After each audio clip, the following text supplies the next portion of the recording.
सभी छोटे बड़े श्रोताओं को सुनीता भटनागर का प्यार भरा नमस्कार। ऑडियो स्टोरीज के हमारे चैनल कहानी जगत में आप सभी का स्वागत है। हिंदी कहानियों की श्रृंखला में आइए आज सुनते हैं सिनी वाली जी द्वारा रचित कहानी वंश लोचन। गांव की कच्ची सड़क पर धूल उड़ाती बोलेरो गाड़ी जिस गति से आकर बस बिट्टी के पास रुकी, उसी गति से सामने वाले चाय की दुकान पर चल रहा ताश का खेल रुक गया। ताश की पत्तियां हाथ में लिए किसी ने गर्दन घुमाकर, तो किसी ने माथा उठाकर, तो किसी ने आंखें गड़ाकर देखा कि ये चमचमाती गाड़ी इस गांव में किसके घर जाएगी। गाड़ी का दरवाजा खुलने से पहले ही वहां बैठे लोगों के मन में एक मानचित्र उभर आया। गांव में ऐसे कुछ ही घर हैं जहां ये गाड़ी जा सकती है, या ये भी हो सकता है कि आगे का रास्ता पूछने के लिए गाड़ी यहाँ रुक गई हो। लोग अनुमान की उलझी डोर सुलझा ही रहे थे कि गाड़ी से मनमोहन बाबू रोबीले अंदाज में नीचे उतरे। बीच वाले दरवाजे से दनादन 3 और लोग निकल आए। कोई एकदम झक उजला कुर्ता धोती में, तो कोई पैंट शर्ट पहने थे। गाड़ी से नीचे उतर वे लोग आपस में बातचीत करने लगे, लेकिन सबसे अधिक मुस्कान मनमोहन बाबू के चेहरे पर खिल रही थी। वह आगे आगे बढ़ने लगे, बाकी लोग उनके पीछे पीछे चलने लगे, क्योंकि आगे का रास्ता गलीनुमा था। ताश की पत्तियां हाथ में लिए एक ने कहा, अरे ये तो दिनेशवा के मामू हैं। दूसरे ने झट से अंदाज लगाया, तब तो जरूर शादी ब्याह का मामला है, तभी इतनी तड़क भड़क से आए हैं। तीसरे ने भी इन दोनों के साथ अपने अंदाजे का तीर छोड़ा, हाँ, दिनेशवा जो बैंक में बड़ा अफसर बन गया है, उसी का बरतुहार लेके आए होंगे। मनमोहन बाबू जैसे जैसे आगे बढ़ते जा रहे थे, दुकान पर उनकी चर्चा वैसे वैसे ही बढ़ती जा रही थी। हाँ भाई, मामू हो तो इनके जैसा, बैंक में बड़ा बाबू हैं। शहर में अपने पास रख कर दिनेशवा को पढ़ाया लिखाया और आज अपने से भी बड़का आदमी बना दिया। किसी ने बातों का रुख मोड़ते हुए कहा, सुना है आजकल राम कृपाल दा के यहाँ खूब बरतुहार आ रहा है, पर उनका मन कहीं एक जगह बैठा ही नहीं रहा है। पता नहीं कैसी लड़की और कैसा परिवार खोज रहे हैं, किसी को हाँ ही नहीं कह रहे। दूसरे ने कहा। ताश फेरते हुए तीसरा बोला, कभी लड़की का फोटो साड़ी में तो कभी सलवार कुर्ता में मांगते हैं, और तो और फोटो सादा और रंगीन दोनों। एक व्यंग्य करते हुए बोला, हमको तो लगता है धाक भर फोटो जमा हो गया होगा। किसी और ने कहा, अभी नौकरी लगे 6 महीना भी नहीं हुआ है, पर बरतुहार हैं कि नाक में दम किए रहता है कि राम कृपाल दा के। जो कहो, पर मुझे तो लगता है दिनेशवा के मामू के हिसाब से ही ब्याह होगा। आखिर आज तक उन्होंने इतना किया है, यही तो मौका होता है एहसान उतारने का। नहीं तो क्या राम कृपाल दास शहर में रखकर बेटे को पढ़ा पाते? वो भी यहीं उनकी तरह माथे पर बोझा ढोता रह जाता। वहां बैठे लोग ताश के पत्तों की तरह बात भी फेरने लगे। कली कुची से होते हुए मनमोहन बाबू अपनी बहन के घर पहुंच गए। खपरेल दरवाजा, जहां 8-10 लोगों के बैठने भर की जगह थी, 4 हाथ हटकर सामने गाय नाद के पास बैठी जुगाली कर रही थी। ठीक उसके बगल में बछिया पूंछ से मक्खियां उड़ा रही थी। मनमोहन बाबू 1-2 सीढ़ी चढ़कर दरवाजे पर पहुंच गए। गौर से मुआयना किया। चौकी पर बिछावन लगा था और उस पर भागलपुरी चादर बिछी हुई थी। बगल में 2-3 लकड़ी की पुरानी और प्लास्टिक की 4 नई कुर्सियां रखी थी। थोड़ी राहत हुई। चलो कम से कम बिछावन तो लगाए, नहीं तो वर्षों पुरानी ये चौकी अपनी कहानी बताने लगती। उसी चौड़ी मुस्कान से जो उन्होंने अभी तक अपने चेहरे पर टिकाए थे, साथ आए लोगों को बैठने को कहा और खुद घर के भीतर पर्दा उठाकर चले गए। भीतर पहुंचते ही सबसे पहले उनकी नजर अपनी बहन सुमित्रा पर गई। कुछ महीनों में ही उसका चेहरा बदल गया था। खुशी रंग रूप सब बदल देती है, पर घर के चारों तरफ देखकर मन ही मन सोचा, इसका रूप बदलने में अभी थोड़ा समय लगेगा। सुमित्रा हालचाल पूछने के बाद चाय बनाने की तैयारी करती हुई बोली, दादा आप तो कल आने वाले थे ना? हम तो, वो बीच में ही बोल पड़े, हाँ कल आता, छुट्टी थी, पर बेटी के बाप को कितनी हड़बड़ी रहती है तुम तो समझ ही सकती हो। पर सुमित्रा के चेहरे पर यह सुनकर कोई खास खुशी नहीं आई। वह खौलती चाय में इलायची पीस कर डालने लगी। चाय के साथ वही दाल मोट बिस्कुट मत भेज देना, अब ये सब नहीं चलता है। चाय नाश्ते से भी लोग घर परिवार का अंदाजा लगा लेते हैं। मैं अपने साथ मिठाई और कुछ नमकीन लेता आया हूँ, मनमोहन बाबू सलाह देते हुए बोले। सुमित्रा बात को आगे बढ़ाते हुए बोली, दादा हम तो बर त्योहार से थक गए हैं। अभी 6 महीना भी नहीं हुआ है कि रोज कोई ना कोई आ ही जाता है, और वह है कि उन्हें कुछ पसंद ही नहीं आता। पता नहीं कैसी बहू लाना चाहते हैं, बस यही कहते रहते हैं एक ही बेटा है, ऐसी बहू उतारेंगे वैसी पूरे गांव में नहीं आई होगी, और लोग आंखें फाड़े देखते रह जाएंगे।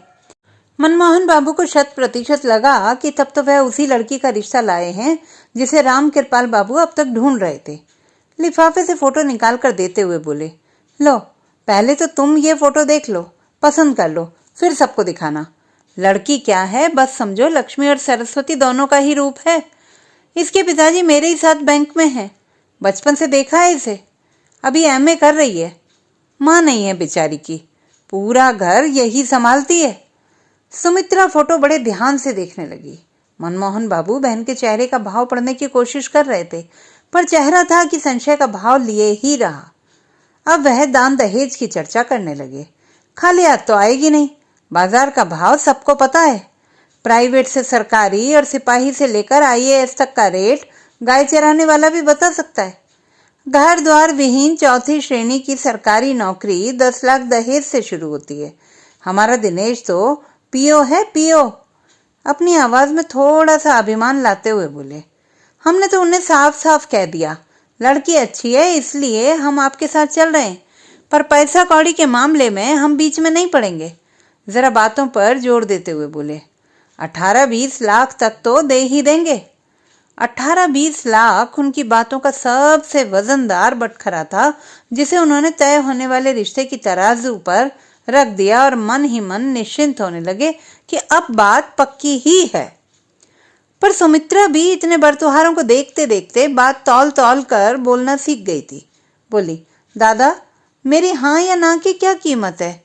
घर के मालिक के सामने वो जो कहें वैसा करेंगे। वह क्या कहेंगे? मेरी बात आज तक उन्होंने काटी है?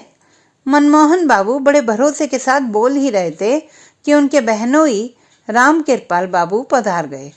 राम कृपाल बाबू भाई बहन के बातचीत के विषय को ताड़ गए थे, पर इतने दिन के घनिष्ठ पुराने रिश्ते में वह नई बात जो सुमित्रा के अलावा किसी को नहीं पता थी, उस बात को कैसे कहें वह यही सोच रहे थे। बहनोई की कुछ देर की चुप्पी से मनमोहन बाबू के मन में शंका के अंकुर फूटने ही लगे थे कि राम कृपाल बाबू बोले, हम आपसे बेहतर थोड़े ही हैं। आज जो भी है सब आपका ही दिया है। आपके पास ही रहकर आज दिनेश बड़का आदमी बन गया। मनमोहन बाबू को लगा कि बेकार में ही उनके मन में शंका होने लगी थी। अभी वह सशंकित मन को समझा ही रहे थे कि राम कृपाल बाबू जरा नरम आवाज में बोले, वह क्या है कि अब तक तो बीए एमए पास तो गांव टोले में बहुत सी लड़कियां आ गई हैं। ये अलग बात है कि कोई घर बैठे ही डिग्री ले लेती है और कोई पढ़ाई करके, पर कहलाती तो सभी एमए बीए पास ही हैं। मनमोहन बाबू के मन में इस बार शंका के अंकुर फूट ही गए। अब वह बहनोई की बातों की नब्ज थामने लगे। थोड़ा झुंझलाते हुए बोले, तो फिर कैसी लड़की लाना चाहते हैं? कहीं नौकरियां तो नहीं? ये प्रश्न राम कृपाल बाबू के चेहरे पर ठहर सा गया।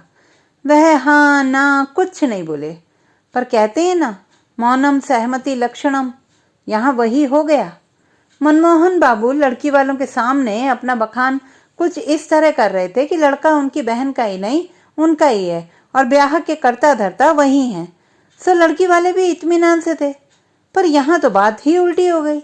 ये बात ध्यान में आते ही मनमोहन बाबू थोड़ा गुस्से में आ गए और बोले, अरे कहिए, कुछ तो बताइए, कहीं तो मन स्थिर किया ही होगा। बहन बहनोई दोनों को असमंजस की स्थिति में देखकर उन्हें अंदाजा लग गया कि शादी की बात कहीं आगे बढ़ गई है। सुमित्रा वहां से उठकर अपने काम के बहाने चली गई। मनमोहन बाबू रिश्ते के बदलते रूप को देख रहे थे और सोच रहे थे, अच्छा और बुरा समय अपने साथ कई बदलाव लेकर आता है। ब्याह का मौसम शुरू होते ही सभी यही चर्चा करने लगते हैं कि किस घर में बेटी ब्याह के लायक हो गई, किस लड़के की उम्र निकली जा रही है। पर सबसे अधिक चोट इसी बात पर रहती है कि फला लड़के का बरतुहार क्यों नहीं आ रहा। लेकिन यहाँ सभी उन बातों को छोड़कर इस बात पर चर्चा कर रहे हैं कि आखिर राम कृपाल दा के यहाँ इतने बड़े आदमी अपनी बेटी ब्याहने तैयार कैसे हो गए। जो भगवान में भरोसा करते थे उन्होंने मान लिया कि जोड़ी भगवान ऊपर ही बना देता है, तो कुछ लोग मानते थे कि हो ना हो लड़का लड़की में पहले से ही प्रेम उरेम होगा, नहीं तो वहीं जो विरोधी पक्ष के थे उनका मत साफ था कि लड़की में ही कोई खोट होगा, तभी यहाँ मुंह छुपाने चले आए। पर सबको इस बात का अचरज जरूर हो रहा था कि आखिर गोबर में पद्दुम कैसे फूट गया। आजकल राम कृपाल बाबू का चाल ढाल भी बदल गया है। पहले जहाँ सुबह शाम उठना बैठना होता था वहाँ अब कम ही नजर आते। अब वह अधिकतर गांव के मुखिया, सरपंच और प्रतिष्ठित लोगों के दरवाजे पर देखे जाने लगे। मतलब साफ है कि अब वह अपने को उन्हीं के स्तर का समझने लगे। इधर इनका चाल ढाल बदला, उधर लोगों के देह की नोचनी बढ़ गई। एक दिन राम कृपाल बाबू शिवनाथ मास्टर साहब के यहाँ से सांझ को लौट रहे थे कि रास्ते में शंकर मिल गया। कुछ समय पहले तक शंकर और इनका खैनी से लेकर भांग पीने तक का याराना था, पर बेटे की नौकरी और खासकर जब से ब्याह तय हुआ, राम कृपाल बाबू शंकर के लिए द्वितीय का चांद हो गए। शंकर उनको देखते ही बोला, हो दादा, बहुत दिनों के बाद आपके दर्शन हुए। क्या कहूँ, बेटे का ब्याह क्या कर रहा हूँ, लगता है पैर में पहिया लग गया है, फुर्सत ही नहीं मिलती। यहाँ भी राम कृपाल बाबू बेटे के ब्याह की चर्चा का मौका छोड़ना नहीं चाह रहे थे। शंकर भी जताना चाह रहा था कि वह भी खबर रखता है। बोला, सुना है रिश्ता बहुत बड़े परिवार में हो रहा है। ये सुनते ही राम कृपाल बाबू का चमकता मुखमंडल और दैदीप्यमान हो गया। हाँ हाँ, अगले पुनिया को ही ब्याह है। हमने तो सपने में भी नहीं सोचा था कि इतने बड़े घर की बेटी हमारे घर आएगी। चर्चा तो पूरे गांव में है। खूब गोदी में खिलाया है दिनेशवा को। अब बहू के हाथ का पकवान खाने का दिन आ गया। शंकर उत्साहित होकर बोला। राम कृपाल बाबू अपनी गर्दन जरा अकड़ाते हुए बोले, खिलाती, जरूर खिलाती, पर उसे समय कहाँ है। नौकरी करती है, हजारों कमाती है, बाप भी बड़ा अफसर है। उनके यहाँ तो खाना बनाने वाले अलग से हैं, वह क्या खाना बनाएगी। राम कृपाल बाबू के बोलने का ढंग शंकर को अच्छा नहीं लगा। वह बस इतना ही बोला, तब तो बड़े घर की बेटी आ रही है, वंश सुधर जाएगा, वही समझो। कहते हुए राम कृपाल बाबू हवा में झूमते हुए चल दिए। शादी में कुछ ही दिन बचे थे। तैयारी है कि पूरी ही नहीं होती। 3 कमरों के पक्के मकान को नया रूप दिया जा रहा था। वैसे तो वह नया घर बना लेते, पर समय की कमी के कारण पुराने मकान को ही नया रूप दिया जा रहा था। अब पैसों की भी कोई कमी नहीं थी। उम्मीद से अधिक बिना मुंह खोले ही लड़की वाले ने इतना जो दे दिया था। राम कृपाल बाबू सोच रहे थे कि बहू तो कभी कभी ही आएगी, इसलिए नया घर शादी ब्याह के बाद आराम से बनवाएंगे। इनके आंगन में और भी पटेदार थे। उनकी बहुएं थीं, पर सब के सब मैट्रिक या उससे नीचे तक ही पढ़ी लिखी थीं। उन बहुओं को बोलने बाजने का तरीका भी नहीं पता था। न बाल बच्चों को ढंग से पालना पोसना ही जानती थी। कटोरे में दाल भात परोस के दे देती। क्या सोचेगी ऐसा घर परिवार देखकर। पर कुछ ही दिनों की तो बात है, दूसरी बार बहू नए घर में ही आएगी। उन्होंने मन ही मन तय कर लिया था, पर शादी में बहू के रहने लायक घर तो रहना ही चाहिए ना। पिछवाड़े जाकर चापाकल पर खुले में न आएगी क्या। क्या सोचेगी, बाप कैसे घर में दे गया है। एक नहाने वाला बाथरूम तो होना ही चाहिए, उसकी कोठरी से लगा हुआ। आजकल उजर का पत्थर लगा रहता है, एकदम चिकना चिकना, वही पत्थर लगवाएंगे। कोठरी में ठंडी हवा वाली मशीन भी लगवा देंगे। बिजली रहे ना रहे, जब तक बहू रहेगी तब तक तो जनरेटर रखना ही पड़ेगा। पलंग इधर तो सोफा सेट उधर। वैसे तो अपने माँ बाप के घर से सब लेकर आएगी ही, पर तैयारी तो हमें भी करके रखनी चाहिए ना। उसी का पैसा है, उसी पे खर्च करना है। आज नहीं तो कल सब कुछ तो उसी का ही होगा। बिजली गांव में कभी कभार सांझ बाती दिखाने आ जाती थी, पर पूरे घर में राम कृपाल बाबू ने वायरिंग करवा दिया। पहले जहां तहां तार लटका रहता था और उसमें यहाँ वहां बल्ब झूलते रहते थे, पर अब हर जगह टिप टॉप करने वाला स्विच लग गया है। बिजली की गति से सारा काम हो रहा है। पर बेटे की माँ सुमित्रा, वह भी तो सास बनने वाली थी। उसको एक ही चिंता लगी रहती कि साड़ी कपड़े किसकी पसंद से खरीदवाए, किस शहर से खरीदवाए जो इतने बड़े घर की बेटी को पसंद आए, जेवर किस किस डिजाइन का ले। उन लोगों के जमाने में तो जान पहचान के सुनार से ही जेवर गहने बनवा लिए जाते थे, पर सुना है कि अब कंपनी वाला जेवर भी आने लगा है। सोचती है वही खरीद लिया जाए। याद आया, दिल्ली में उसकी बड़ी बहन की बेटी रहती है, उसी से कल फोन पर बात हुई है। उसने कहा है कि मौसी दिल्ली ही चली आओ, नए फैशन की साड़ी और जेवर की खरीदारी में चांदनी चौक और सरोजनी नगर में करा दूंगी। सुमित्रा घर आंगन घूम घूम कर देख रही है और मन ही मन बेटा ब्याह का गीत गुनगुना रही है। ब्याह का कार्ड छपकर आ गया। राम कृपाल बाबू सबसे पहले भगवती स्थान जाकर दुर्गा माँ के चरणों में कार्ड चढ़ाए। फिर नाई को गांव के उन लोगों का कार्ड पहुंचाने के लिए कहा गया जो गांव के क्रीम लोग या प्रतिष्ठित लोग हैं।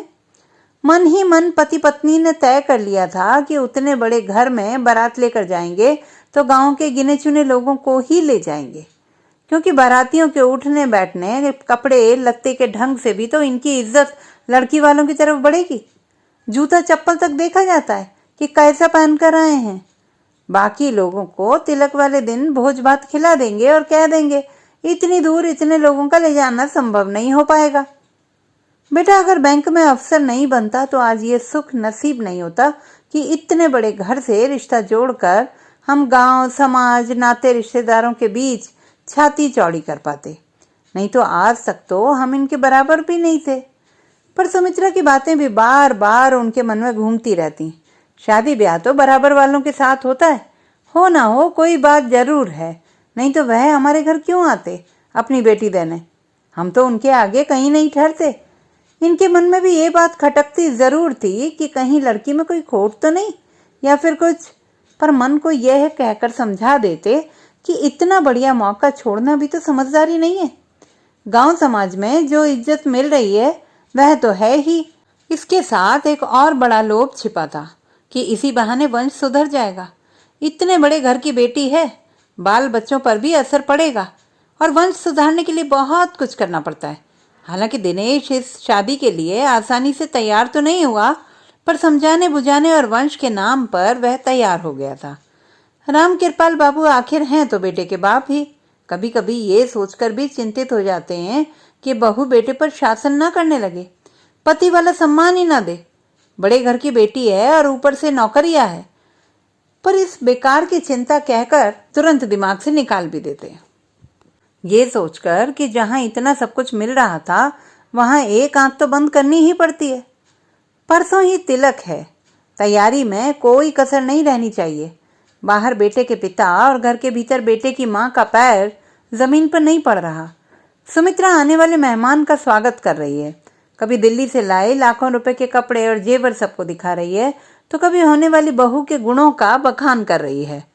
हालांकि डर की एक बाती उसके भीतर भी जल रही है, पर मन की शंका कहकर वह बार बार रसोई की डिबिया की तरह फूंक मारकर बुझा देती है, पर बाती है कि रह रहकर जल ही जाती है। राम कृपाल बाबू भीतर आते हुए हंसकर बोले, तुम्हारा सपूत अभी तक बच्चा ही है, कल तो आ ही जाएगा, और आज है कि मिनट मिनट पर फोन कर रहा है। बाहर हो हल्ला में कुछ सुनाई नहीं दे रहा है। मेहमानों के बीच जरा गर्व से माथे पर आंचल रखते हुए सुमित्रा बोली, ऊपर वाले की कृपा है कि ऐसा सीधा बेटा कलयुग में भी है जो मिनट मिनट पर फोन करता रहता है, नहीं तो आजकल। राम कृपाल बाबू सुमित्रा को मोबाइल देकर बोले, तुम ही बात कर लो, क्या कह रहा है, मैं जरा बाहर देखता हूँ। सुमित्रा अब बात करती ही है कि तभी मनमोहन बाबू सपरिवार आ पहुंचे। सुमित्रा सब कुछ छोड़कर अपने भाई के स्वागत सत्कार में लग गई। इधर कन्या पक्ष में लड़की के पिता के चेहरे पर कोई खास खुशी नहीं थी, एक जिम्मेदारी थी जो वह पूरी कर देना चाहते थे। कहा जाता है बेटी अपने से ऊंचे घर में देनी चाहिए, ऊंचा नहीं तो कम से कम परिवार बराबर का तो होना चाहिए। पर जिस घर में बेटी दे रहे हैं वह इनके सामने कहीं नहीं टिकता। बस एक लड़के की नौकरी है और 2-4 बीघे खेत, और कहाँ ये इतने बड़े अफसर और पुश्तैनी जमीन जायदाद के मालिक। पर इन्हें भी कहीं मुंह छिपाना था। ब्याह वहां तय हो गया, यही बहुत है, नहीं तो ऐसी लड़की अभी भी हमारे समाज में कितना ही बेटी के नाम से अपना कपाड़ ठोक ले। पर थे तो बेटी के बाप ही। खरीदारी तो इन्होंने कर ली थी, पर बेटी की पसंद से भी सामान देना चाहते थे। ससुराल में 2-4 दिन भी रहे तो उसे कोई कमी खले नहीं। पत्नी को बेटी की पसंद जानने के लिए भेजा ताकि आज सामान की खरीदारी कर सके। ये क्या, कुछ ही देर में पत्नी जैसे कुछ ही क्षणों में सब कुछ लुट गया हो जैसा भाव चेहरे पर लिए घबराती हुई आई और वहीं सोफे पर पसर गई। हड़बड़ाते हुए कौशिक बाबू ने पूछा, ऐसा क्या हो गया जो तुम, बस यही होना बचा था क्या? वह शादी के लिए तैयार नहीं है, क्या? लगा जैसे आकाश से लपलपाती हुई बिजली उनके ऊपर गिर पड़ी हो। उसने साफ साफ मना कर दिया। कहा, संजू के साथ मैं लिव इन में थी, उसने मुझे धोखा दिया और आप भी तो वही कर रहे हैं, मुझे कुएं में धकेल रहे हैं। उस लड़के के साथ मैं पूरी जिंदगी नहीं बिता सकती। नौकरी के अलावा उसके पास क्या है? न व्यक्तित्व है, न सामाजिक प्रतिष्ठा। बेटी ने जो कहा माँ जस का तस बोल रही थी। कौशिक बाबू के पसीने छूटने लगे। अब 2-4 दिन शादी में बचा है और बेटी ये तमाशा करेगी, सोचा भी नहीं था। एक बार शादी हो जाए, दोनों साथ रहेंगे, सब ठीक हो जाएगा। लड़का जरा सीधा है, इसलिए आज के समय में भी बेटी का फोन नंबर लड़के को नहीं दिया कि कहीं फोन से दोनों के बीच बातचीत न होने लगे और बेटी को लड़के के घर परिवार के बारे में सब जानकारी न हो जाए। बेटी को तो यही बताया था कि लड़के को गांव में और शहर में भी पुश्तैनी जमीन जायदाद है, ऊपर से नौकरी तो है ही। नहीं तो जो लड़की लिव इन में रह चुकी हो उससे शादी के लिए कौन तैयार होगा? इतना बढ़ा चढ़ाकर बेटी को नहीं बताते तो वह भी शादी के लिए तैयार नहीं होती। पर उन दोनों के बीच बातचीत कैसे हो गई? पिता गुस्से में बोले। माथे पर हाथ रखे पत्नी बोली, आज के जमाने में ये पूछते हो? 100 तरीके हैं। अगले ही दिन तिलक है, आज ही दिनेश भी आने वाला है, घर रिश्तेदारों से भर गया है। राम कृपाल बाबू सिल्क का कुर्ता और परम सुख धोती पहने परम सुख का अनुभव कर रहे हैं। सुमित्रा, जो आज तक सूती साड़ी पहनकर दिन काटती रही, हजारों रुपयों की सिल्क की साड़ी पहनकर खुशी से लकदक हो रही है। राम कृपाल बाबू ठिठोली करते हुए सबके सामने सुमित्रा से बोले, लो, 1-आध घंटे में अपना दिनेश भी आ जाएगा, मन भर कर लेना बात। कि ठीक उसी समय मोबाइल फोन के स्क्रीन पर एक नंबर चमकने लगा, समधी साहब। अभी इस समय इनका फोन? वह थोड़ी टेढ़ी हुई जा ही रही थी कि फिर सोचा, कल ही सगे संबंधियों के साथ तिलक चढ़ाने आ रहे हैं, कोई बात पूछनी होगी या इत्मीनान करना चाह रहे होंगे कि तैयारी कैसी है। राम कृपाल बाबू मोबाइल फोन का बटन दबाते ही प्रणाम पाती के बाद समधी साहब को निश्चिंत कर देना चाहते थे कि आप जो अपने सगे संबंधियों को लेकर हमारे यहाँ आइएगा तो स्वागत सत्कार में हमारी ओर से कोई कसर नहीं रहेगी, बस आप निश्चिंत होकर पधारें। इतना बोलने की तैयारी कर ही रहे थे कि उनके चेहरे पर खुशी की जगह है पसीने की बूंदें छलछलाने लगी। वह बस इतना ही कह पाए, जरा एक बार फिर से कहें, शायद सुनने में कोई गलती हो रही है। फिर तो खुशी से चमकती आंखों के आगे अंधेरा छा गया, गला सूखने लगा, दीवार पकड़कर वहीं बैठ गए। दौड़ती हुई सुमित्रा आई और बोली, अरे ये क्या हो गया, अभी तक तो ठीक थे। राम कृपाल दा बस इतना ही बोल पाए, भीतर कोठरी में ले चलो। कोठरी में जो उनकी बातें हुई उसके बाद तो लाखों रुपए के खरीदे हुए जेवरों की चमक अचानक फीकी पड़ गई। साड़ियों के झिलमिलाते सितारे टूटकर बिखरने लगे। भंडार से उठ रही मिठाई की सुगंध वहीं स्थिर हो गई और सगे संबंधियों के कानों में भी बात चली गई। मनमोहन बाबू अपने बहनोई के चेहरे पर पानी के छींटे मार रहे थे। राम कृपाल बाबू बेहोशी में केवल इतना ही बोल रहे थे, दिनेशवा। माई अब बदहवास से सुमित्रा कभी अपने पति का मुंह तो कभी अपने भाई का चेहरा देख रही थी। तो दोस्तों, ये थी हमारी आज की कहानी। आपको कैसी लगी कमेंट बॉक्स में लिखना ना भूलें। चैनल को सब्सक्राइब करें, लाइक करें और मित्रों के साथ शेयर करें।